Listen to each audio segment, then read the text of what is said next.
To my immediate right, I've got Councillor Charlotte Vernon, who is my Vice Chairman, and to my immediate left, I've got various guest speakers, councillors who have come to speak to one of the items on the agenda. To my right-hand side, I have the committee. In the central pit, we've got democratic officers and legal officers who will try and keep us on the straight and narrow. And for the audience, to the far side, underneath the screen, we have various officers making presentation through the morning. We've had a fire alarm this morning, so if you do hear a fire alarm, it will probably be for real, the actual thing. So please exit the building to the front of the building. For people in the balcony, it will be down the staircase and out of the front doors where you came in, and we will collect in the front car park for a head count. For people downstairs, we have water available within the meeting room. Otherwise, I think it's a fairly straightforward agenda. Item 1 is apologies replacement members. So I believe we've got apologies from... Thank you, Chairman. We have apologies from Councillor Ashley Morris and Councillor Blackburn. Thank you very much. No replacements for either of those two. Item 2 is members' declarations of interest. Obviously, we've had a visit to the bail gates. We did a walking tour with the highways officer a few weeks ago. I know some people didn't attend, but I attended, but I've got a good knowledge of the bail gate. I've been a participant of local hostelries, whether they're shops, pubs and hotels over many years. I admit that in frequent times it's probably not been so much over COVID, but that's a declaration from me. I do know the area very well. For members that aren't quite so clear, if you didn't attend the site visit but you have a good knowledge, no issues with regard to your voting ability within it, should you wish. If you wish to not vote in any part of the agenda, that's entirely up to you. Anybody else like to make a declaration?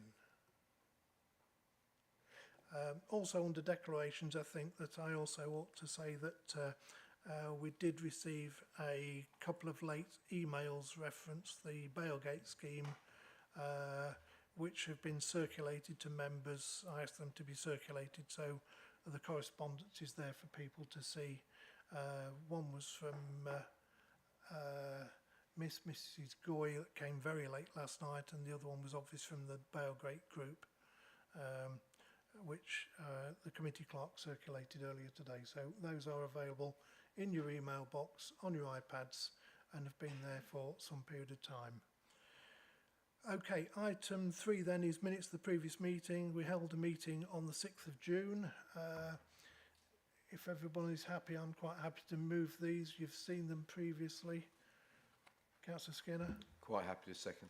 Thank you very much. I will assume I'm not going to ask everyone to put their hands up unless there is any objections. I'll assume automatically that we have accepted those minutes. Thank you. I'll sign those in a moment.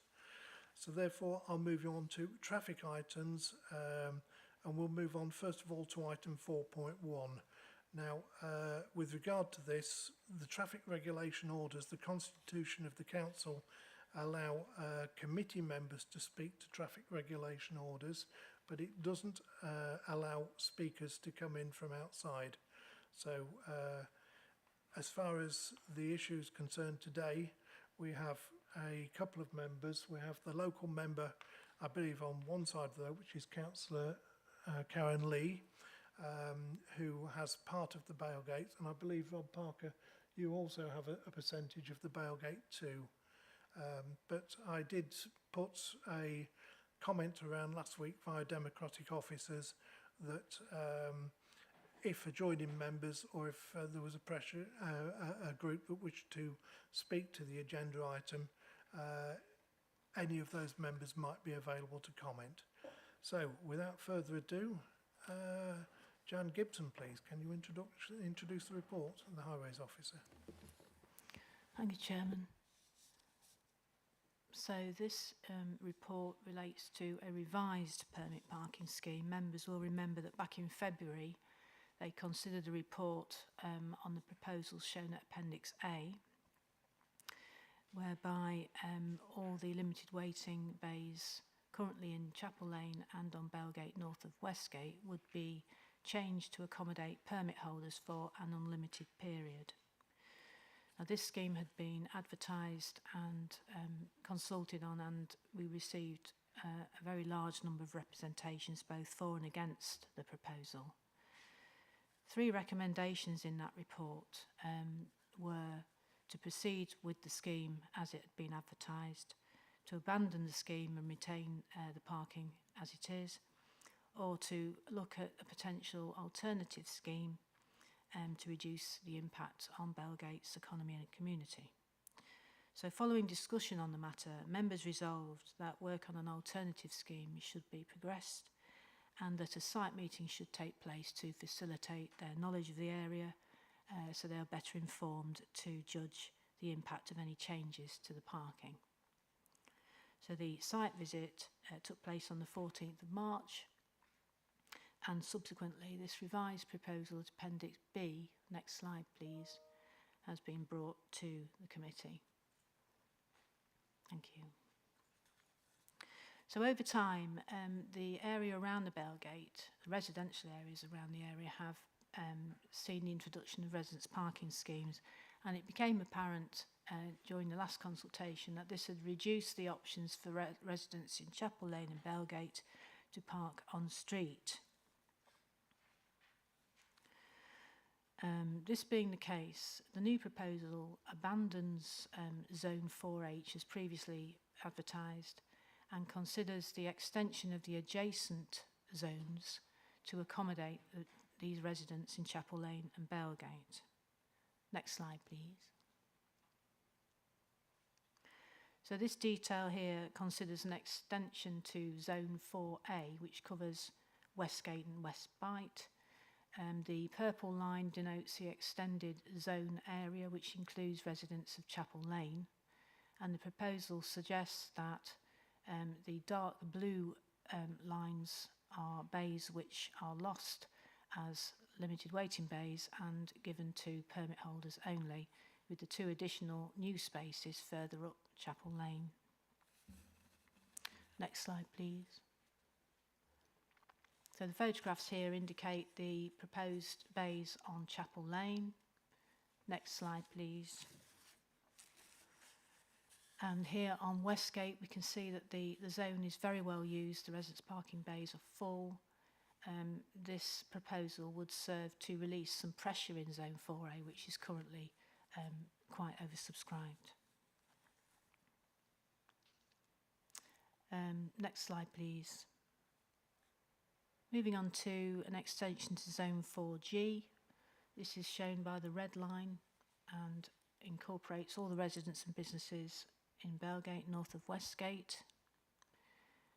The thick red line on the east side of Belgate denotes the bays that would become dual use, so they would remain as limited 1-hour bays, but also would be available for permit holders of Zone 4G for an unlimited period. So everyone within that outline would be entitled to park within the bays on 4G, which includes bays on Church Lane, Northgate and Newport. Next slide, please. So this is Belgate last Saturday. The bay on the left is what we're suggesting could become a dual purpose bay, whereas the 20 spaces on the right would remain as limited waiting bays. Next slide, please. This shows the current Zone 4G bay just north of Newport, and moving down Church Lane we can see that the bay in the distance is in use, but the bay in the foreground is empty. Next slide, please. Further bays in 4G. Further down Church Lane there's space in that existing bay, and down Northgate there are 2 cars within bays that can accommodate 11. So it's clear that there's some capacity in Zone 4G for additional permit holders. Last slide, please. The final slide just indicates where we're proposing to add an additional limited waiting bays only on Eastgate, where there's currently a single yellow line. And the last photograph just shows the capacity for on-street parking availability in Bailgate on Saturday afternoon, which shows that some distance, admittedly some distance from the businesses, there is plenty of space further down Eastgate. So this revised scheme attempts to balance the needs of businesses and residents in Bailgate area, and also the demand for road space by permit holders across zones 4A and 4G. So limited waiting bays are retained in the central area of Bailgate, whereas others on the outskirts would be changed to residents permit holders only. So to summarise the recommendations in the report, if the original scheme referred to in option 1 is supported, then this can be introduced within 2 to 3 months. If option 2 for the revised scheme is approved, then the statutory process for consultation and public advertisement will begin in September. Members also can choose to request further work on this scheme or indeed abandon it as in the previous report. Thank you. Thank you very much. So I'll now introduce the 2 local members, starting with Councillor Karen Lee, please. Whichever order you want to go in. Okay.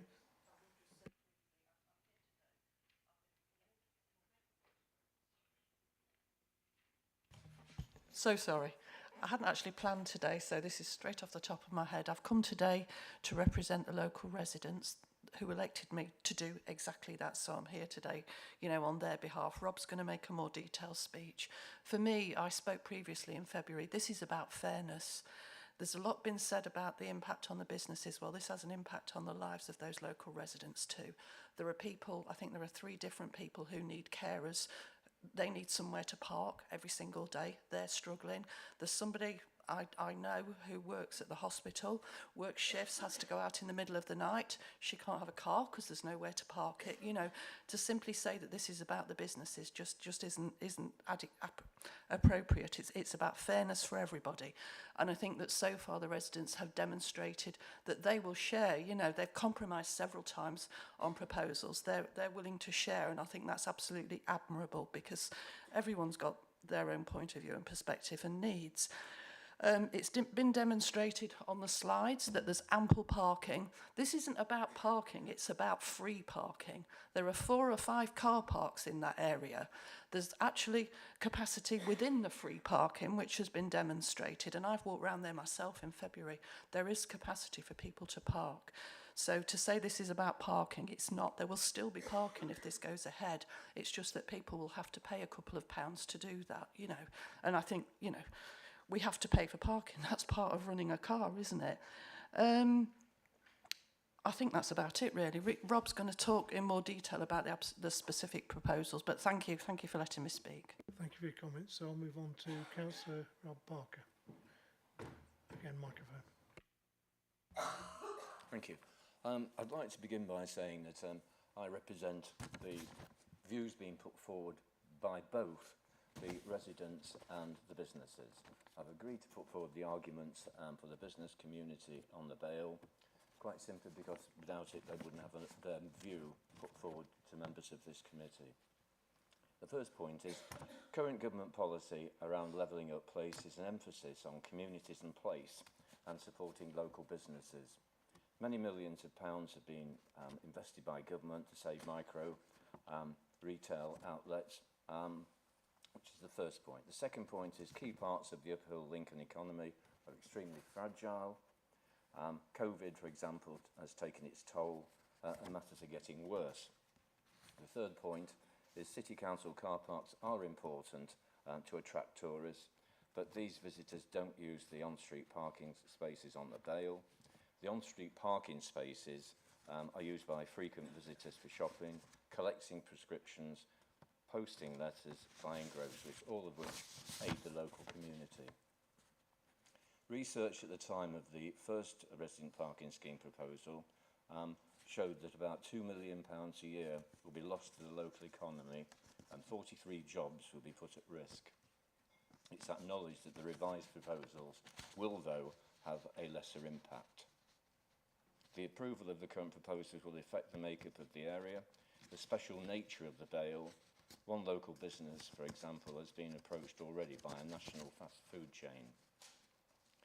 The Guild also wants to make the point that they've had support from Visit Lincoln, Federation of Small Businesses and Lincoln Big. And finally, the Guild doesn't object to the majority of proposals, Appendix B, for example, but ask that the on-street parking on Bailgate remain unchanged. Okay. I am the local councillor, along with Karen Lee, and we both agree that the residents' parking scheme will benefit substantially the people in the areas that we represent. Residents have told us that the establishment of similar resident parking schemes in the wider Bailgate area, an example being Cecil Street, has significantly reduced any alternative parking. As a consequence, residents have to park so far away from their homes it denies them the possibility, they argue, of being able to conduct their lives in an acceptable manner. Two examples: carrying heavy shopping and luggage fairly long distances, and vulnerable people living in the area are expected to walk considerable distances from their vehicles to home late at night. Residents parking on the Bale would remove both of those issues. Residents also go on to say that many of those that have signed petitions on behalf of the Bailgate Guild are not local residents, and they do not understand the hardships of people living in the local area. They also say, residents that we're representing say, there are a number of pay and display car parks in the area, Westgate for example, which can be used for people shopping in the local area. And as Karen Lee said, shopping does come with a price, and that's often parking in a pay and display car park. This new scheme is to be welcomed because even if the number of parking spaces for permit holders is reduced from the original scheme, the extension of the nearby permit zones onto Chapel Lane and Westgate will increase the number of spaces available for residents on the Bale. We argue that it all comes down to fairness. There's a residents' parking scheme proposal before the committee, and we ask you, in fact urge you to support recommendation B, so that there is some element of fairness, so that local residents can have access to residents' parking. Thank you. Thank you very much to the two local members for their comments. They're very much appreciated. Obviously, this scheme is very much an area that is sensitive. It's sensitive to the local residents, it's sensitive to the businesses, it's sensitive to the rest of Lincolnshire, in that Lincoln being the jewel of the crown and Lincoln Cathedral at the top of the hill, it does highlight an awful lot to the visitor economy as well. So there's an awful lot ongoing in this area. Although the report has two recommendations, option A, option B, I'm going to propose an option C. And the option C is going to be leave it as it is. That way the local residents can still enjoy what they currently have, the businesses can enjoy what they currently have, and hopefully it will give a way forwards. Obviously, given a period of time, if there does become a pinch point in the future, whenever that might be, it could be that not the whole scheme, but potentially a part of the scheme might be revisited. But having seen the evidence been put before me, I would support an option C, which is leave as is. And Councillor Skinner's indicated 5, Councillor Ashton. Thank you, Chairman. I'd be quite happy to second that proposal, option C, after walking round Bailgate, etc. I mean, there is a lot of pressure on both residents and businesses, and pressure the businesses feel is also from the internet. So I think it's a very sensible suggestion. Councillor Ashton. Thank you very much, Mr. Chairman. I too was going to be quite happy to second what you've just suggested there as an option C. There are clear and obvious improvements in the scheme that is suggested at option B over and above what we've previously seen at option A. But I still hold by what I said in debate last time this came to this committee, that I'm deeply troubled by the suggestion by the use of any of Bailgate as a residence car park. I cannot think of a more uninspired use of the road space in the premier shopping street in uphill Lincoln to turn it into residence car parking. I struggle with the concept that if we are in the business of making more space for cars, what we end up with in what is already clearly quite a cramped part of the city is more cars. And I certainly take the point that you've made, Mr. Chairman. There are residents are already, as we saw when we went up there and had a look round, people are already making their own arrangements. When people have moved in to this part of Lincoln, they have done so knowing that there isn't residence parking available, and they have to make those arrangements, and they would have to make those arrangements.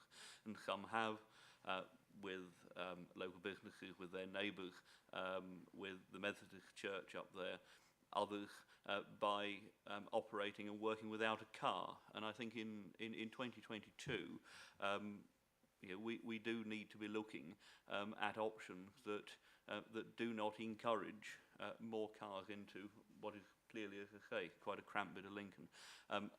The fact that option B, if option B had not included car parking, resident car parking on Bailgate, I could have supported it, given the obvious improvement that it makes. But since it does still include that element of resident parking on Bailgate, I couldn't support it, and that's why I'm quite happy, Mr. Chairman, to support your suggestion of leave it as it is. Okay, I'm just going to refer back to the Highways officer, see if she would like to make a comment. Thank you. Yeah, excuse me. Yeah, if we didn't include a proportion of the bays on Bailgate, I think the competition for the bays in the remainder of 4G would have been much too high to make it a viable scheme. So we did need to utilise some of those bays. Thank you. Thank you. Would anybody else like to speak? Okay, so it's been proposed by myself to leave the scheme as it currently is, and obviously if there is an issue in the future, that it could be that that is addressed as a separate entity. Seconded by Councillor Skinner. I will say that not everybody attended the site visit, so I'm quite happy if you feel that you haven't got the enough evidence to vote, you can abstain. So I don't think it's a difficult one, this one. So all in favour, please show now. 2, 4, 6. That's 9, I think. Those against? None. Abstentions? 3. Okay, so therefore that is how we stand with the Bailgate scheme. I'd like to thank for the Bailgate people that have attended this morning. I can't see you, unfortunately. You're in the boundary behind me, but I will just give it a couple of seconds grace, a minute's grace, while if you want to stay and listen to the rest of the meeting, you're very welcome. Or if you want to leave, we'll give you an opportunity to depart. Okay.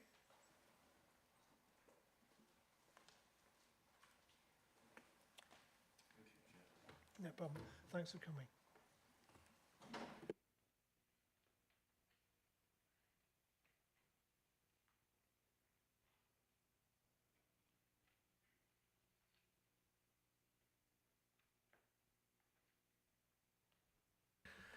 Okay, so I'll now move on to the next item, which is 4.2, which is Burwell, the A16 and Muckton Road proposed 30-mile-an-hour speed limit. So, Jan, the floor is yours again, please. Thank you. So this report considers a reduction to the existing 40-mile-an-hour speed limit on the A16 through Burwell. Next slide, please. So this is located just to the south of Louth. The Lincolnshire Road Safety Partnership have approached us with regard to looking at speed limits in the area owing to a number of accidents. And following a fatality, the residents requested a review of the 40-mile-an-hour limit through the village. Next slide, please. So the mean speed of traffic recorded within the village was 35 miles per hour, which makes it a borderline case, and therefore this committee can approve the consideration of a reduction in the speed limit in accordance with the speed limit policy.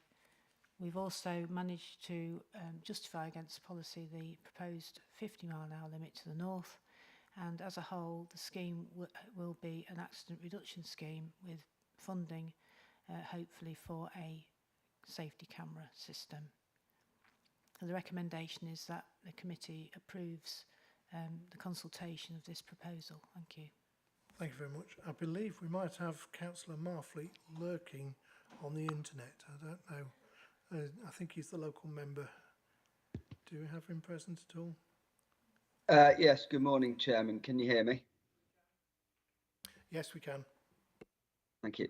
Yes, I fully support these proposals. Burwell has a very bad camber in the road, which sort of basically flips vehicle one way, then the other as it goes over the hill through the village. Over the time, there's been lorries turnover there with livestock where pigs have sort of been involved and accidents. In fact, the whole stretch from Hatham Top outside north of Burwell to Swaby on the south side of Burwell is a very fast stretch of the A16. And there is numerous accidents that have happened along there. We are looking, and Highways and Road Safety is looking at sort of the speed to the north. It does need to look at the south, but at least they are looking at actually addressing that. But that's a separate entity, but we do welcome that because it is part of the bigger picture of speeding traffic through here. The village itself is constantly under pressure with speeding vehicles, and 30 miles an hour will certainly go to some way. The other area that has been raised by residents is which is 30 miles an hour coming from Burwell to Muckton, which is the side road, is that is a very narrow road, and if anything happens on that road, all the traffic gets diverted through there and people come off that bit fast. And when the children and the parents are going for walks down that road, which is their country lane and walk for the village, which is a lovely section of road, people travel very fast, and it is a narrow lane. And the only other thing that has been asked, they are welcoming the 30 through here, but they've also asked if they could have a parent and child slow down sign in that section as well, just so that people are aware that families are walking along that narrow lane. But very much welcome, and there has been numerous accidents here on what is a very busy main artillery road, but slowing it down is the sensible area through this stretch.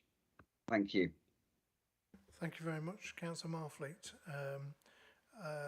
I know the area quite well. I've been in that vicinity over many years, both in motor cars and motorbikes. It is a fairly fast road. And there are one or two little surprises there, as Councillor Marfleet has alluded to. Certainly, the village of Burwell itself is quite close, so I'm quite happy to support the scheme. I'm trying to look at somebody who is relatively local to the area that might have knowledge, but Councillor Ashton's indicating, followed by Councillor. Thank you very much. I'm not necessarily local to Burwell, but it's a route that I drive with some regularity between my home and Tedder Hall. I completely agree that this section of road in Burwell absolutely should be at 30 miles an hour. I think if you were to drive through there at anything over the 30 miles an hour, it wouldn't feel right or correct to do so. I would completely support and endorse Councillor Marfleet's comments in respect of the A16 south of Burwell, simply because going from 60 miles an hour to 30 miles an hour with such a short stretch before that junction, I generally don't like speed limits that drop by 30 miles an hour in one go, but obviously we have to deal with the scheme that's before us. So I'm very happy if you're moving, Mr. Chairman, I'm very happy to second the recommendation. But I would add, if we could, that we would like to see the southern approaches to the 30 limit reviewed with considerable urgency. It would perhaps make sense to do the signage once rather than twice. Thank you. I'm sure that comment can go back to the officers. Councillor Carrington. Yes, thank you, Chairman. I'm also familiar with this road, which I use a great deal in relation to work. And I think Councillor Marfleet has absolutely hit the nail on the head when he talks about the particular nature of the road and the camber. When you approach from the north, it's a long sweeping descent into the village. Then suddenly you have a series of curves, and you have, of course, the junction with Muckton Lane and various other things going off the main road. Approaching from the south, you come down a hill, there's suddenly a series of really very awkward bends, and then you're into the village. And it has, as Councillor Marfleet has indicated, caught people unawares time and time again. So I absolutely support this. I think it's very necessary indeed, and I would second Councillor Ashton's comments that it really would be good if officers could look at the approach from the south and also bear in mind the issue of signage on Muckton Lane. Thank you, Chairman. Thank you. Do you wish to comment at all, Jan? Yeah, just confirming that we can look at that for you. Thank you. Okay, thank you very much. So I don't see any further speakers. So proposed by myself, seconded by Councillor Ashton. All in favour, please show now. That, I believe, is unanimous, but I will say anybody against, any abstentions. Councillor Reid, did you have your hand up for any purpose? Yes, I did actually, thank you, Chairman. There was mention of an extra cautionary road sign made by Councillor Marfleet. I wonder whether that could be included in the recommendation, please. Well, it's maybe a little late, but I'm sure that the officers might well be able to listen hard to placing a sign in a suitable location. Okay. Right, thank you very much. So that concludes the traffic items. Thank you for attending this morning, Jan, and for all the work you've done both on the Burwell application and more precisely the Bailgate one, which has had quite an interesting path through the council. So I'll move on to item 5, which is the county matters applications, and 5.1 takes us to West Deeping. I'll move over to Mr. Willis. The floor is yours. Thanks, Chairman. Good morning, members. Yeah, this is the first paper. We've got 4 applications this morning. The first paper actually deals with 2 concurrent applications, so it's dealing with 2 particular proposals. It's unapologetically a long report because of the fact that it does deal with quite a complex EIA development as well. So if I could talk you through the presentation, can we please?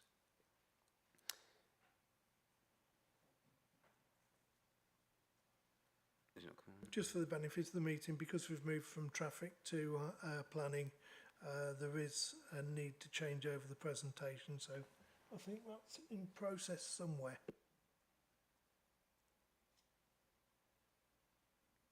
That's all right.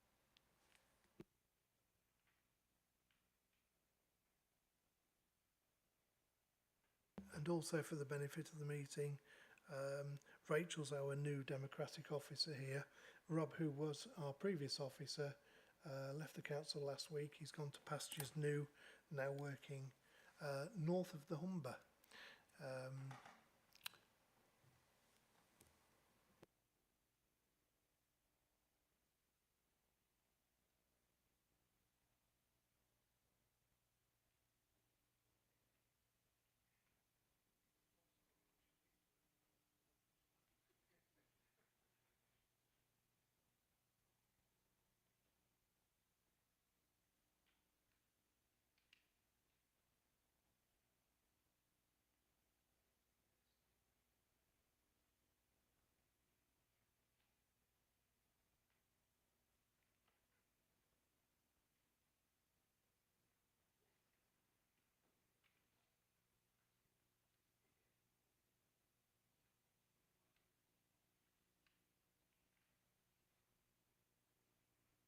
Okay, hopefully members can see that. I mean, the presentation did get circulated on Friday anyway.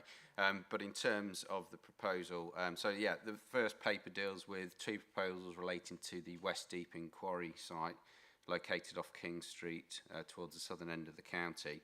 The first application relates to a small southern extension to the lateral boundaries of the site. And the second application is a Section 73 application which seeks to vary conditions attached to the wider operations effectively to incorporate and reflect the southern extension should permission be granted. Summarise through the proposal very briefly, but the slide on the screen, if you next slide please. Slide on the screen shows the southern extension area.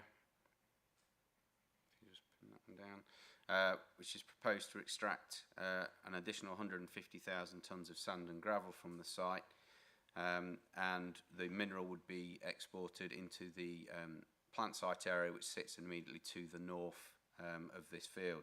It's a remnant field effectively that currently sits outside the current working lateral boundaries of the site.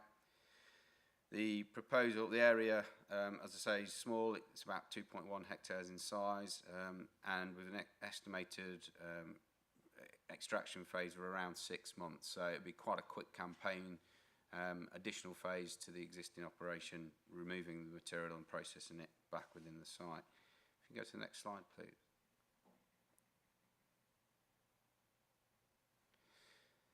As part of the site, and we'll come on to some photographs at the moment, it's currently agricultural pasture land. As part of the proposal, it seeks to incorporate it into the wider restoration proposals for the site.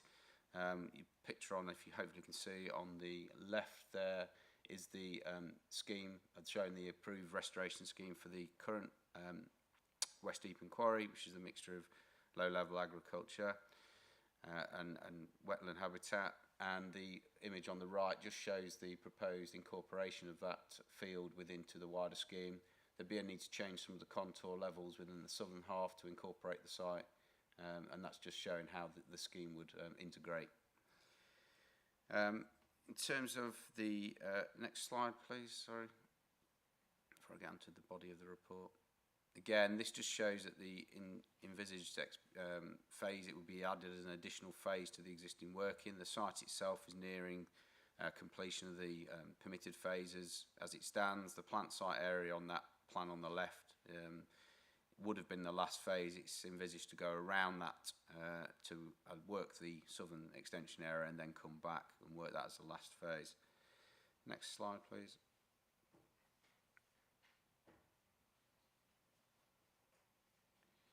This just shows an image from the A1175 on the south. Just looking back, you can see there's a substantial hedgerow. It forms the southern boundary of the field. So it's well screened currently. As part of the proposal, there'll be a bund sit internal to the site to supplement that, particularly providing coverage in the winter. Next slide, please, Rachel.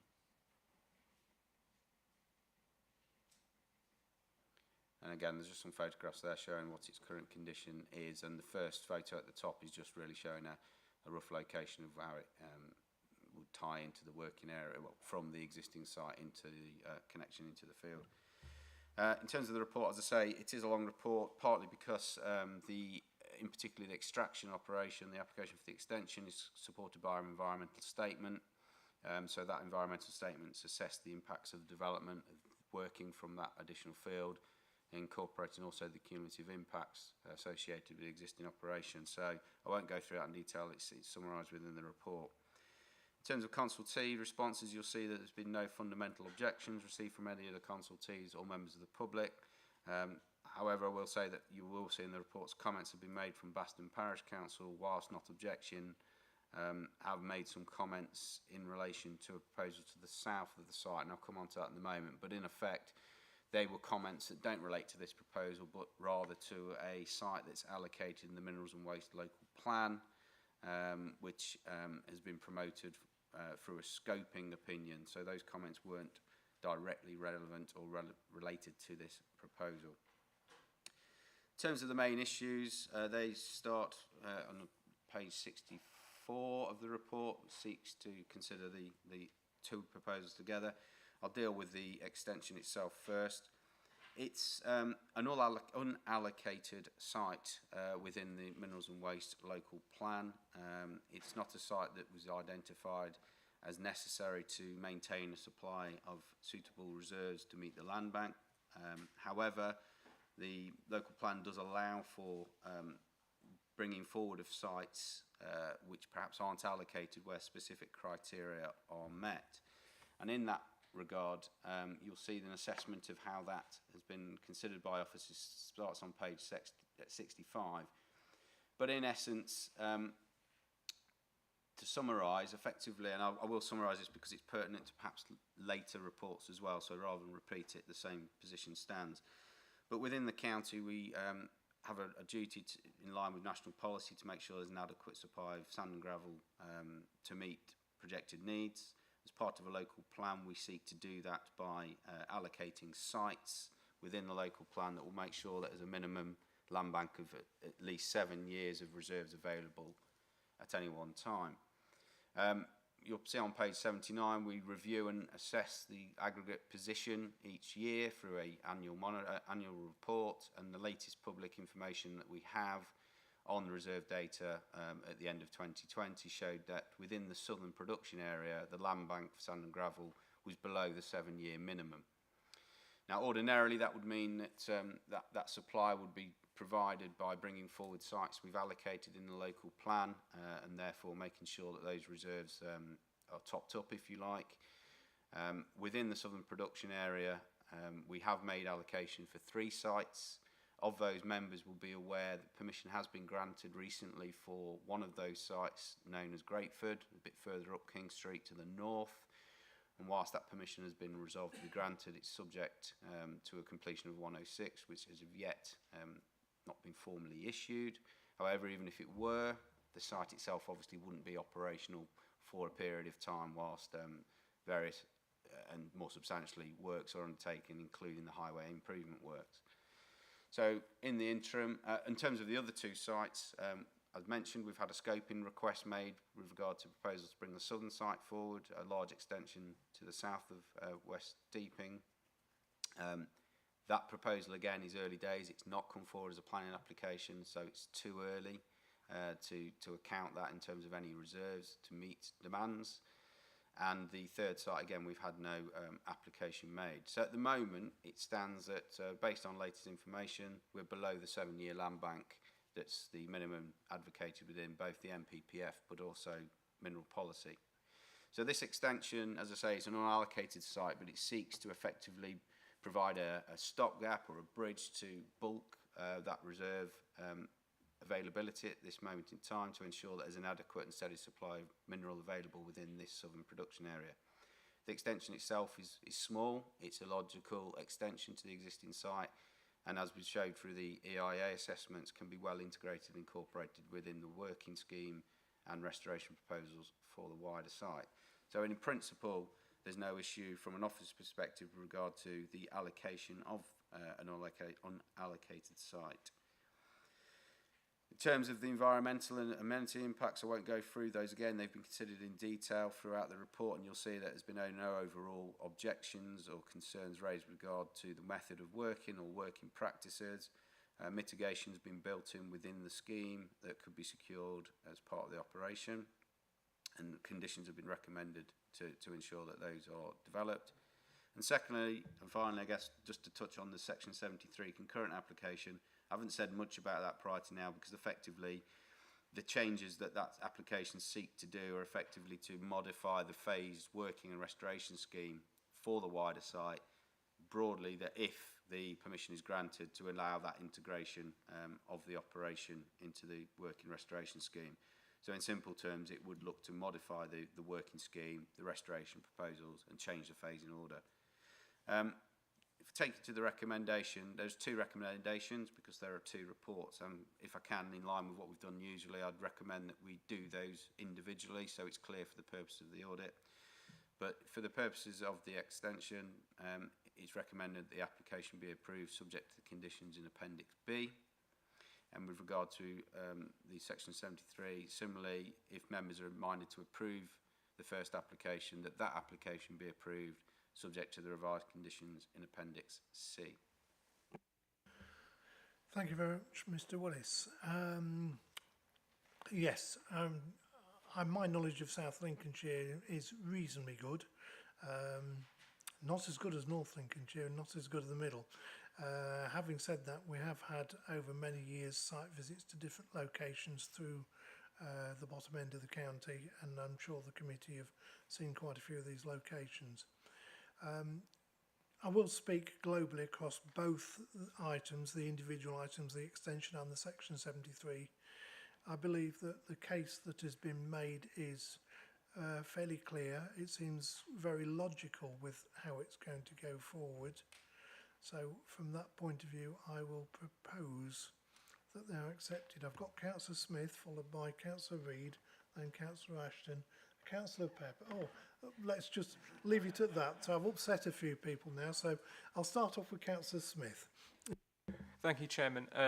Much like you, I don't know the area overly well, but from the report, which is highly detailed, and from Mark's presentation, it's fairly clear to me on a planning term basis, which is what we have to determine these matters on, that these applications need to be granted. We have not got a sufficient supply that we are required to under our own mineral policy or the National Planning Policy Framework. There is also no objections to these applications, which I think is very important due to their nature. Much like you, I'm speaking across both applications, but I accept that they have to be taken individually, but I'm more than happy to second your recommendation, Chairman. Councillor Reid, please. Thank you very much, Chairman. So yes, I'm well aware of the location, and as indeed my fellow councillor Pepper is as well. The need is there, the application is solid, the issues with dust, noise and pollution control seem to be in hand, and indeed the hours of operation have been thought of as well. So I think that I very much support the application and think it's quite solid and those that follow on. And in closing my remarks, there has been traffic highway considerations for neighbouring applications, and they seem to be well sought. Thank you.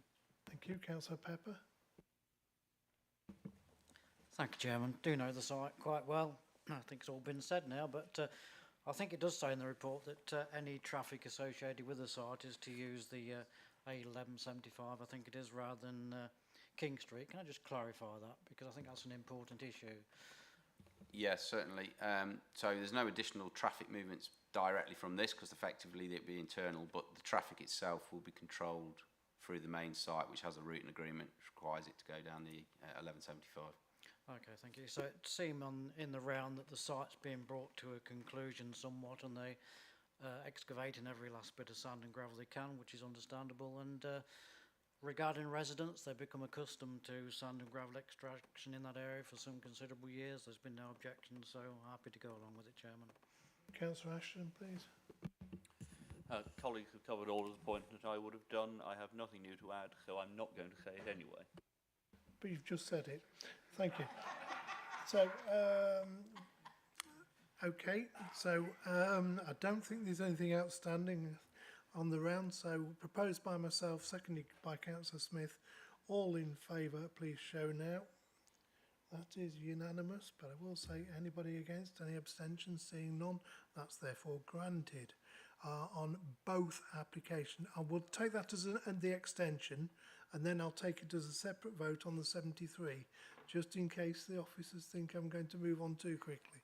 So again, I'm assuming the same seconder is happy with my proposal to grant the 73 as well. I am, Chairman, yes. Thank you. So I'll therefore put it to the vote. All in favour of granting the section 73. That's a separate vote. That is everybody in favour. But I will say anybody against, any abstentions. Seeing no movement, that is also carried without a problem.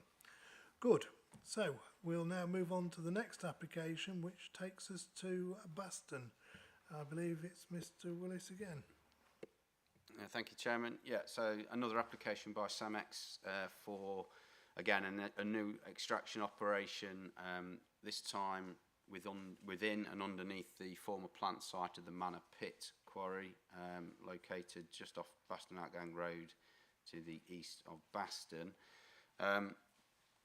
Again, similarly, this is looking at working effectively a remnant part of the former quarry, looking to seek to extract around 175,000 tonnes of sand and gravel reserve that's been identified underneath the plant site over a temporary period of around 9 to 12 months, with a proposal to extract the material as raised, and rather than process on site, to transport that to West Deeping, the site we just talked about, for processing.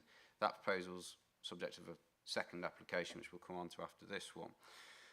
But in terms of this proposal, again, the application has been assessed as EIA development, so an environmental statement has been submitted as part of the application, and as part of that application, part of that assessment, it looks at the working scheme and method. If we can have the next slide, please, Rachel. Thank you. So this just shows a plan. Broadly, I say it was the former plant site area associated with the Manor Pit quarry, which is largely expanded over a number of years in and around the area, and more recently to the north of Baston Outgang Road. This plan just shows you the envisaged area of working. The footprint of the site, I should say, covers a larger area than that that's proposed to be worked, and that's been deliberately done because it also provides a means to facilitate the restoration of the southern half of this site, something that's been long standing and needed to be secured properly. The application, as I say, seeks to work the area in 2 phases. You'll see within that there's an area that's been left in situ, and that's because that area is covered by a former bagging plant associated with the site, which has a permanent planning permission. So this application would work around that, work within 2 phases, extracting the mineral, stockpiling in the southern area, and then transporting off-site for processing prior to sale. Next slide, please. Again, as part of this restoration, as I said, is to seek to secure a wider beneficial restoration for the site, not only for the proposed area of working, but also to the southern half.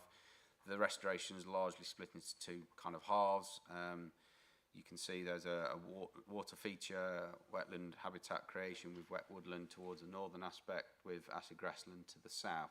Again, kind of reflective of what has been created in and around the wider area associated with the former workings. I think next slide, is there any?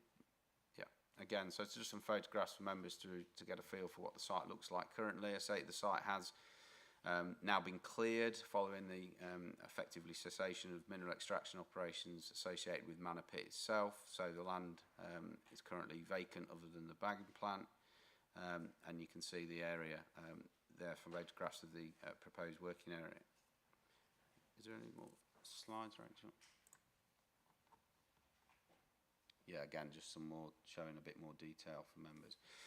Again, so in terms of the report, no objections again raised in principle from any of the consultees. They're set out in detail within the report, and we've had no public representation.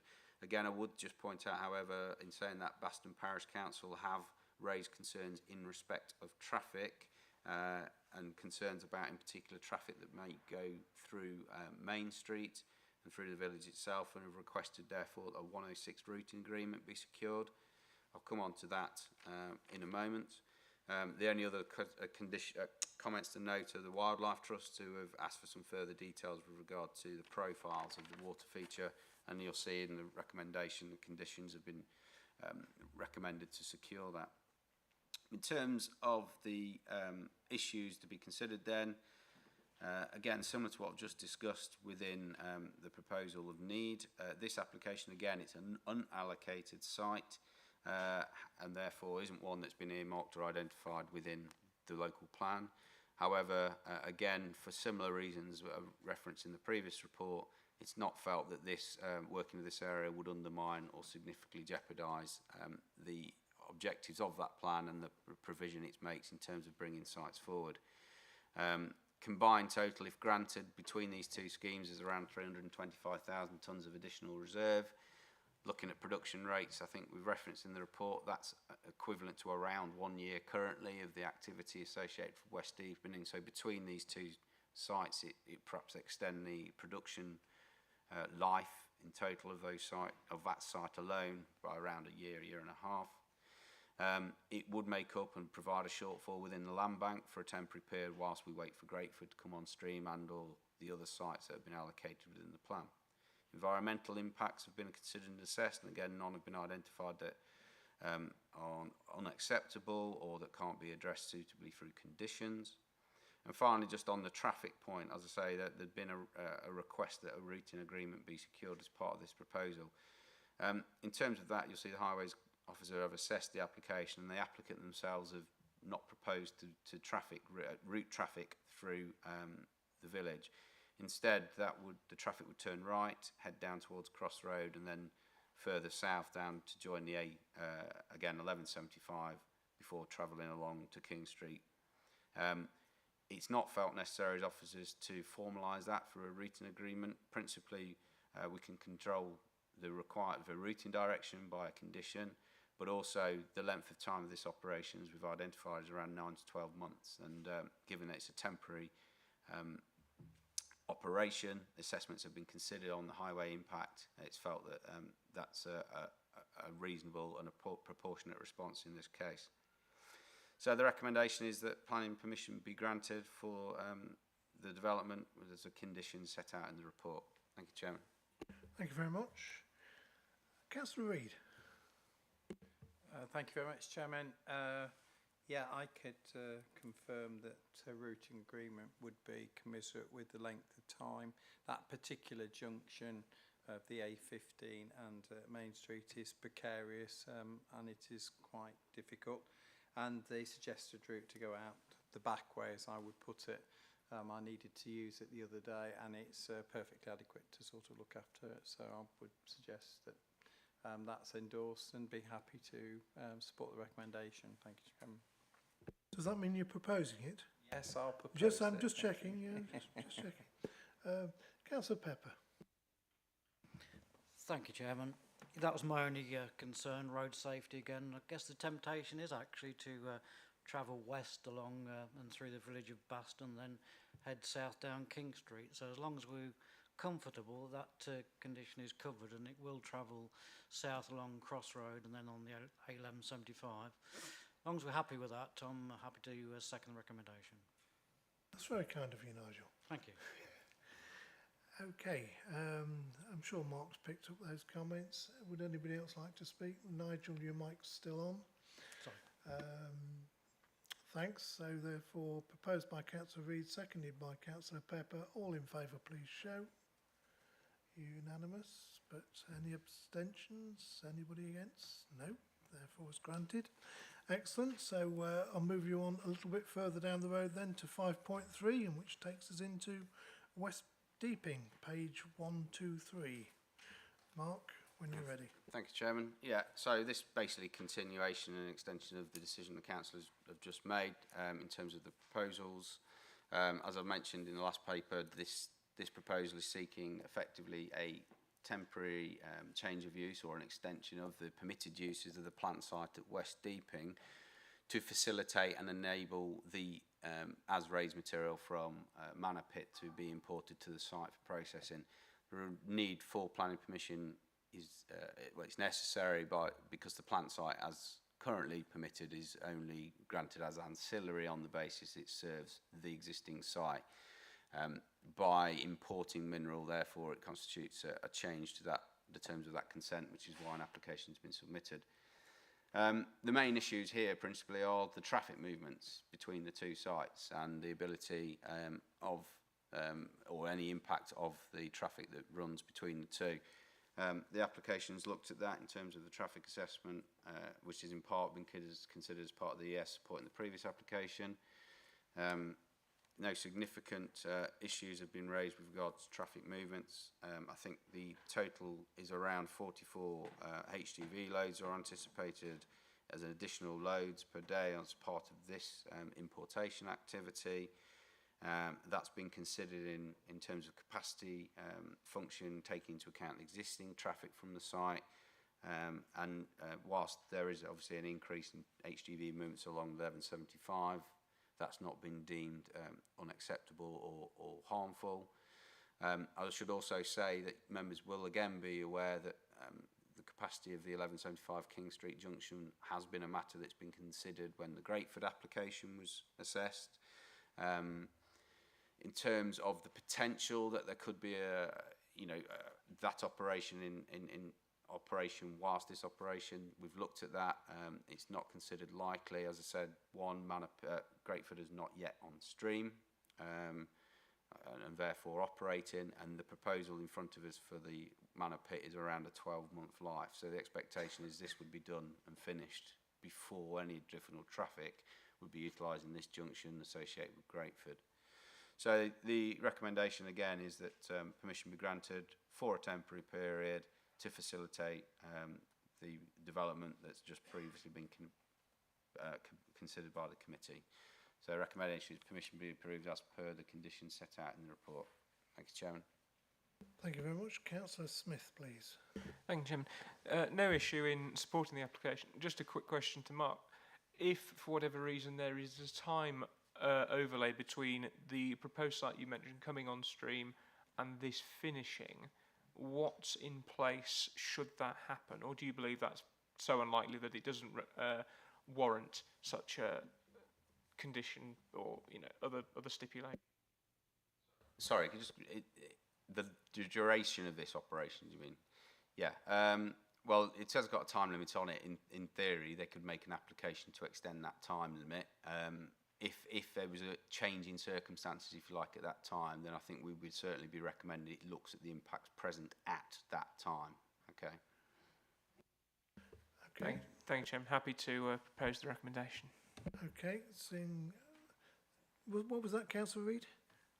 I'll be happy to second it. Oh, I Thank you thought very that's what much you said. indeed. I Excellent. see that the criteria for Gretford, as it's known, is well in place. Thank you.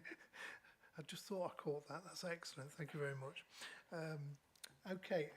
Anybody else wish to comment? No? Okay. So proposed by Councillor Smith, seconded by Councillor Reid, that we adopt the report as printed. All in favour, please show. Unanimous. Anybody against? Any abstentions? Okay, so that one's granted. Well, seeing no further business, I think I'm going to close the meeting. And for a change, we're not having a solar presentation, but we are. What time? Well, I'm trying to get them on earlier. Yes, please. Yes, please. So I know that one or two people do want to go to different things. I know it's 11:30. Yes, you're going to have 5 minutes, and then we'll see where we can go.